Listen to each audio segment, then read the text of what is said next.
പുൽഗാമ കഴിഞ്ഞതിന് ശേഷമുള്ള ഭീകരരുടെ വലിയ ഒരു അക്രമം ആണ് ഇത്തരത്തിൽ അപ്രതീക്ഷിതമായിട്ടുള്ള ഒരു ഭീകരാക്രമണം ഈ മേഖലയിൽ നടന്നത്. സമാധാനത്തിലേക്ക് ജമ്മു കാശ്മീർ മടങ്ങി വരുന്നു എന്നുള്ള ഒരു ചിത്രം നമുക്ക് ലഭിച്ചതിന് ശേഷമാണ്. ഒരിക്കലും പ്രതീക്ഷിക്കാത്ത നിലയിലാണ് ടൂറിസ്റ്റുകൾ പ്രധാനമായും സഞ്ചരിക്കുന്ന മേഖലയിൽ വളരെ പെട്ടെന്ന് സൈന്യത്തിൻ്റെ വേഷമിട്ട് അവർ ചെറിയ സമീപത്തെ കുറ്റിക്കാടുകളിൽ നിന്നും വളരെ പെട്ടെന്ന് അവർ ചാടി വീഴുകയായിരുന്നു. അങ്ങനെ ചാടി തോക്കുമായി എത്തിയ അവർ ആദ്യമേ തന്നെ ഇവരുടെ പേരുകൾ ചോദിക്കുന്നു, മതമേതെന്ന് മനസ്സിലാക്കുന്നു, പിന്നീട് വെടി ഉതിർക്കുന്നു. അവിടെ നമ്മൾ നേരത്തെ കഴിഞ്ഞ ദിവസം റിപ്പോർട്ട് ചെയ്തതാണ്, കർണാടക സ്വദേശിയായിട്ടുള്ള മഞ്ജുനാഥിനെ, വ്യവസായി ആയിട്ടുള്ള മഞ്ജുനാഥിനെ കൊലപ്പെടുത്തുമ്പോൾ ഭാര്യ പല്ലവി സമീപത്ത് ഉണ്ടായിരുന്നു. പല്ലവി ഈ ഭർത്താവിനെ വെടിവെച്ച് കൊല്ലുമ്പോൾ ദൃക്സാക്ഷിയാണ്. പല്ലവി തന്നെ കൂടി കൊല്ലാൻ ആവശ്യപ്പെടുമ്പോൾ ആ ഭീകരൻ പറയുന്നു തന്നെ ഇപ്പോൾ കൊല്ലുന്നില്ല, കാരണം ഭർത്താവ് കൊല്ലപ്പെട്ട വിവരം മോദിയോട്, നരേന്ദ്രമോദിയോട് പോയി പറയാൻ ആൾ വേണമല്ലോ. ഇത്തരത്തിലുള്ള കൊടും ക്രൂരതയാണ് അവർ കാട്ടിയത്. ഇക്കാര്യങ്ങൾ കഴിഞ്ഞ ദിവസം കർണാടക സ്വദേശി പറഞ്ഞതുമാണ്. അപ്പോൾ 29 പേർ മരണപ്പെട്ടു എന്നുള്ള ഔദ്യോഗിക സ്ഥിരീകരണമാണ് പുറത്തു വരുന്നത്. എല്ലാവരുടെയും മൃതദേഹങ്ങൾ ശ്രീനഗറിലേക്ക് എത്തിച്ചിട്ടുണ്ട്. അവിടെ പോസ്റ്റ്മോർട്ടം നടപടികൾ പൂർത്തിയാക്കി ഉച്ചയോടുകൂടി ഡൽഹിയിൽ പ്രത്യേക വിമാനത്തിലെത്തിച്ച് അവിടെ നിന്നാണ് ബന്ധുക്കൾക്കായി വിട്ട് നൽകുക. നന്ദഗോപൻ കൂടി ചേരുന്നു. നന്ദഗോപൻ, കേന്ദ്ര ആഭ്യന്തരമന്ത്രി അമിത്ഷാ അവിടെ ജമ്മു കാശ്മീരിൽ തന്നെയുണ്ട്, സ്ഥിതിഗതികൾ വിലയിരുത്തുന്നു, ഈ ഭീകരവാദികൾക്കായിട്ടുള്ള തെരച്ചിൽ ഊർജിതമാക്കുന്നു. അപ്പോഴാണ് അതിർത്തിയിൽ നുഴഞ്ഞുകയറ്റവും ഈ സമയത്ത് തന്നെ നടത്തുന്നു. പാകിസ്ഥാനാണ് ഇതിനെല്ലാം പിന്നിൽ, ഈ ഭീകരവാദത്തിന് പിന്നിൽ പാകിസ്ഥാനാണെന്ന് നമ്മുടെ ഭാരതത്തിലെ ഏതൊരു കൊച്ചു കുഞ്ഞിനും അറിയാം. അപ്പോൾ പാകിസ്ഥാൻ നടത്തുന്ന നുഴഞ്ഞുകയറ്റവും കൂടി ഇതിനൊപ്പം കൂട്ടിച്ചേർത്ത് വായിക്കണം. പാകിസ്ഥാനെതിരെ സൈനിക നടപടി ഭാരതം ശക്തമാക്കും എന്നുള്ള കാര്യത്തിൽ തർക്കമില്ലല്ലോ നന്ദഗോപൻ. നിലവിൽ ഈ മൃതദേഹങ്ങൾ ഇപ്പോൾ നിലവിലുള്ളത് ശ്രീനഗറിലെ പോലീസ് കൺട്രോൾ റൂമിലാണ്. ഇവിടെ എത്തിയാണ് അല്പസമയം മുമ്പ് കേന്ദ്ര ആഭ്യന്തരമന്ത്രി അമിത്ഷാ അന്ത്യോപചാരം അർപ്പിച്ചത്.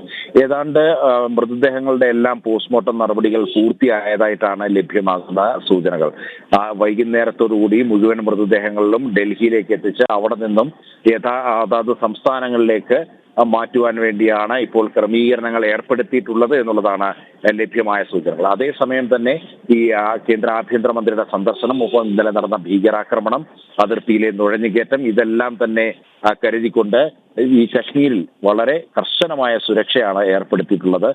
പതിവിലും കവിഞ്ഞ ഒരു കർശന സുരക്ഷയിലൂടെയാണ് ഇപ്പോൾ ഈ മണിക്കൂറുകൾ ശ്രീനഗർ കടന്നുപോയിക്കൊണ്ടിരിക്കുന്നത്. CRPF-ന്റെയും അതേപോലെ തന്നെ ജമ്മു കാശ്മീർ പോലീസിന്റെയും അതിനപ്പുറം സൈന്യത്തിന്റെയും ഒരു സുരക്ഷാ വലയത്തിലാണ് ഇപ്പോൾ ശ്രീനഗർ ഉള്ളത്. പ്രത്യേകിച്ച് കേന്ദ്ര ആഭ്യന്തരമന്ത്രിയുടെ അടക്കം സാന്നിധ്യം ഈ മേഖലയിലുണ്ട്. അതുകൊണ്ട് തന്നെ സുരക്ഷയിൽ ഒരു തരത്തിലുള്ള വിട്ടുവീഴ്ചയും ചെയ്യാൻ കഴിയില്ല എന്നുള്ളത് തന്നെയാണ്.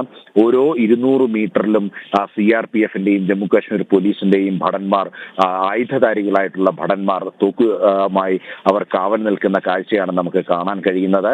ഇന്ന് ഈ പെഹൽഗാം മേഖലയിലേക്ക് പൂർണ്ണമായും അവിടേക്ക് ടൂറിസ്റ്റുകളെ, സഞ്ചാരികളെ ആ മേഖലയിൽ നിന്നും പൂർണ്ണമായും ഒഴിവാക്കി ഇപ്പോൾ അവിടെ കർശനമായ പരിശോധനാ നടപടികളാണ് ഇപ്പോൾ നടന്നുകൊണ്ടിരിക്കുന്നത്. ഇന്നലെ ആക്രമണം നടന്ന ഈ ബൈസരൻ വാലിയിൽ അവിടെ ഈ പ്രത്യേക സംഘം, ജമ്മു കാശ്മീർ പോലീസിന്റെ പ്രത്യേക അന്വേഷണ സംഘം അവിടെ ഇതിനോടകം തന്നെ എത്തിയിട്ടുണ്ട്. ഒപ്പം തന്നെ NIA-യുടെ പ്രത്യേക സംഘവും ഈ മേഖലയിലേക്ക് എത്തി പ്രാഥമിക അന്വേഷണം നടത്തുകയാണ്.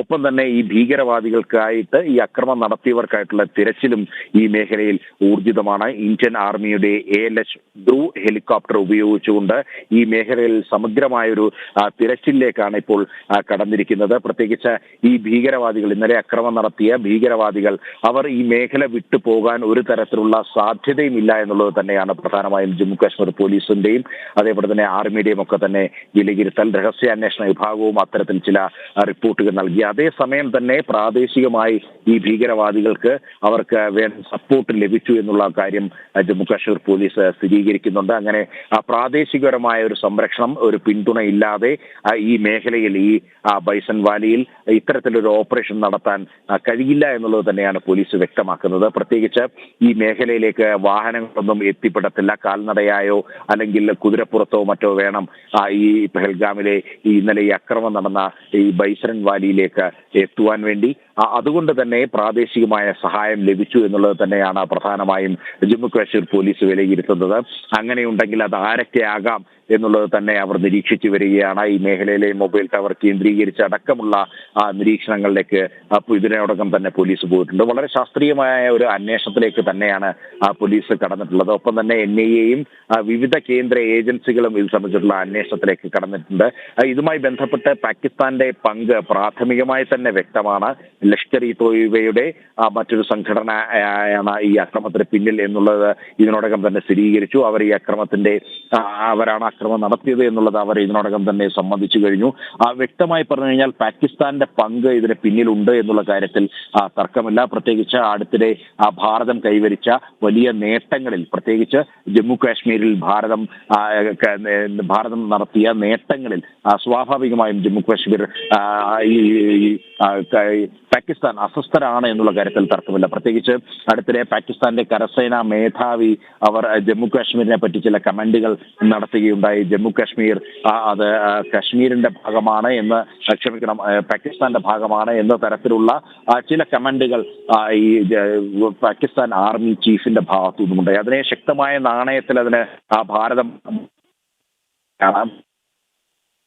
വികാരമാണ് ജമ്മു കാശ്മീർ എന്നുള്ളത്, അവിഭാജ്യ ഘടകമാണ് ജമ്മു കാശ്മീർ എന്നുള്ളത്. മറ്റൊരു രാജ്യം കണ്ടുകൊണ്ട് ഊർജം കൊള്ളേണ്ട ആവശ്യം പാകിസ്ഥാൻ ഇല്ല എന്നുള്ളത് തന്നെയാണ് NIA എക്സ്റ്റേണൽ അഫയേഴ്സ് വിദേശകാര്യ മന്ത്രാലയം കൃത്യമായ തക്കതായ മറുപടി നൽകിയത്.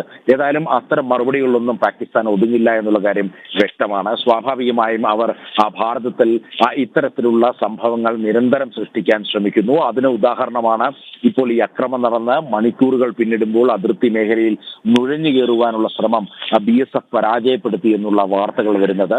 ഈ മേഖലകൾ BSF കൃത്യമായി തന്നെ ഇതുമായി ബന്ധപ്പെട്ട് ഇന്നലെ അക്രമം നടന്നതിൽ പിന്നെ അതിർത്തിയിൽ തന്നെ കൂടുതൽ BSF കർശന സുരക്ഷയാണ് ക്രമീകരിച്ചത്. കൂടുതൽ സുരക്ഷ കർശനമാക്കുന്ന ഒരവസ്ഥയുണ്ടായിരുന്നു. അതിനുശേഷമാണ് ഇത്തരത്തിൽ എവിടേക്ക് ഭാരതത്തിലേക്ക് നുഴഞ്ഞു കയറുവാൻ വേണ്ടി പാകിസ്ഥാനിൽ നിന്ന് ചില ശ്രമങ്ങൾ അതിർത്തി മേഖലയിൽ, പൂഞ്ച് അടക്കമുള്ള മേഖലയിൽ നടന്നത് എന്നുള്ളതാണ് ഇപ്പോൾ ലഭ്യമായ വിവരങ്ങൾ. ഏതായാലും ഈ വിഷയം അത് ഭാരതത്തിന് ഒരിക്കലും പൊറുക്കാൻ കഴിയുന്ന ഒരു സംഭവമല്ല. അടുത്തിടെ ഉണ്ടായ ഭീകരാക്രമണങ്ങളിൽ വെച്ച് ഏറ്റവും വലിയ ഒരു അക്രമമാണ് ഈ ഭാരതത്തിൽ സംഭവിച്ചത്. പ്രത്യേകിച്ച് US വൈസ് പ്രസിഡന്റ് ഭാരതം സന്ദർശിക്കുന്ന ഒരവസ്ഥയിൽ പ്രധാനമന്ത്രി നരേന്ദ്രമോദിയുടെ സൗദി സന്ദർശനം നടക്കുന്ന വേളയിലാണ് ഈ അക്രമം എന്നുള്ളത് ശ്രദ്ധേയമാണ്. ഭീകരവാദികൾ ഈ സാഹചര്യം ഒക്കെ തന്നെ മുൻകൂട്ടി കണ്ടുകൊണ്ട് വ്യക്തമായ തയ്യാറാക്കിയ ഒരു പ്ലാനോടുകൂടിയാണ് പ്രവർത്തിച്ചത് എന്നുള്ളതാണ് ജമ്മു കാശ്മീർ പോലീസ് വ്യക്തമാക്കുന്നത്. പ്രത്യേകിച്ച് ഈ മോഡസ് ഓപ്പറാൻഡി പരിശോധിച്ചാൽ അത് വ്യക്തമാകും. ഭീകരവാദികൾ എത്തിയത് സൈന്യത്തിന്റെ വേഷത്തിലായിരുന്നു എന്നുള്ളതാണ് ശ്രദ്ധേയം. അവർ പെട്ടെന്ന് കാടിനുള്ളിൽ നിന്നും ഏതാണ്ട് ഈ ദൃക്സാക്ഷികൾ പറയുന്ന പ്രകാരം ഏതാണ്ട് 4-5 പേർ അവർ പെട്ടെന്ന് ഇവർക്ക് മുന്നിലേക്ക് എത്തുന്നു. അവിടെ പാനിപൂരി കഴിച്ചുകൊണ്ടിരുന്ന ദമ്പതികൾക്ക് നേരെ അവർ ആദ്യം അവരുടെ പേര് തിരക്കുന്നു. അതേപോലെ തന്നെ ഖുറാനിലെ ചില ശ്ലോകങ്ങൾ ചൊല്ലാൻ അവർ ആവശ്യപ്പെടുന്നു. എന്നാൽ അത് തങ്ങൾക്കറിയില്ല എന്ന് പറഞ്ഞതോടുകൂടി തന്നെ ആ നിമിഷം തന്നെ അവർക്ക് നേരെ വെടിയുതിർക്കുകയായിരുന്നു. ഇതിൽ ഏറ്റവും ശ്രദ്ധേയം സ്ത്രീകളെയും കുട്ടികളെയും ആക്രമിച്ചില്ല എന്നുള്ളതാണ്.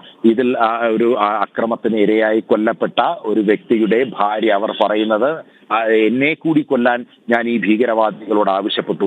താനും മകനും ഭർത്താവും അടങ്ങുന്ന സംഘമാണ് ഈ കർണാടകത്തിൽ നിന്നും ഇവിടെ സന്ദർശിക്കുവാൻ വേണ്ടി എത്തിയത്. ഭർത്താവിനെ വളരെ അടുത്ത് നിന്ന് ആണ് വെടിയുതിർത്ത് കൊലപ്പെടുത്തിയത്. തന്റെ കൺമുൻപിൽ വെച്ചായിരുന്നു ഇത്തരമൊരു സംഭവം ഉണ്ടായത്. തുടർന്ന് താൻ ആവശ്യപ്പെട്ടത് തന്നെ കൂടി കൊലപ്പെടുത്തണം എന്നുള്ളതാണ്. അപ്പോൾ ഈ ഭീകരവാദി പറഞ്ഞത്, ഇത് മോദിയോട് ഇത് പറയണം, നിങ്ങളെ വെറുതെ വിട്ടു എന്നുള്ളത് നരേന്ദ്രമോദിയോട് നിങ്ങൾ പറയണം എന്നുള്ളത് സൂചിപ്പിച്ചുകൊണ്ട് അവർ അവിടെ നിന്നും മറയുകയായിരുന്നു എന്നുള്ളതാണ് ഈ പ്രധാനമായും ഈ സംഭവത്തിന് ദൃക്സാക്ഷികളായവർ ഇരകളായവർ വ്യക്തമാക്കുന്നത്. ഇപ്പോഴും പലരും ഈ ഇരകളായപ്പെട്ടവരുടെ കുടുംബങ്ങൾ അവർ ഇപ്പോഴും ഇതിൽ നിന്നും അവർക്ക് മോചനം ലഭിച്ചിട്ടില്ല എന്നുള്ളതാണ് യാഥാർത്ഥ്യം. ഇന്നലെ കണ്ട ദൃശ്യങ്ങൾ അവരുടെ മനസ്സുകളിൽ ഇപ്പോഴും മാഞ്ഞ് നിൽക്കുന്നു, തെളിഞ്ഞു നിൽക്കുന്നു എന്നുള്ളത് തന്നെയാണ് അവർ വ്യക്തമാക്കുന്നത്. അത്ര സമാനതകളില്ലാത്ത ഒരു അക്രമം, ഭീകര സംഭവമായിരുന്നു ഇന്നലെ ഉണ്ടായത്. പ്രത്യേകിച്ച് ഭാരതത്തെ സംബന്ധിച്ചിടത്തോളം ഇന്നലെ ഉണ്ടായ ഈ ഒരു സംഭവം വളരെ സൂക്ഷ്മമായി തന്നെ ഭാരതം പരിശോധിക്കുകയാണ്. തക്കതായ മറുപടി രാജ്യത്തിന്റെ ഭാഗത്തു നിന്നും ഇന്ത്യ നൽകും, പാകിസ്ഥാന് നൽകുമെന്നുള്ള കാര്യത്തിൽ തർക്കമുള്ള അത്തരം സൂചനകൾ ഇതിനോടകം തന്നെ പ്രധാനമന്ത്രിയും അതേപോലെ തന്നെ കേന്ദ്ര ആഭ്യന്തരമന്ത്രിയും നൽകി കഴിഞ്ഞു. ഈ സംഭവം ഉണ്ടായതിന് തൊട്ടു പിന്നാലെ തന്നെ പ്രധാനമന്ത്രി നേരിട്ട് കേന്ദ്ര ആഭ്യന്തരമന്ത്രിയുമായി സംസാരിക്കുന്നു. ഒടുവിൽ അവർ പ്രത്യേക വീഡിയോ കോൺഫറൻസിലേക്ക് കടന്നു.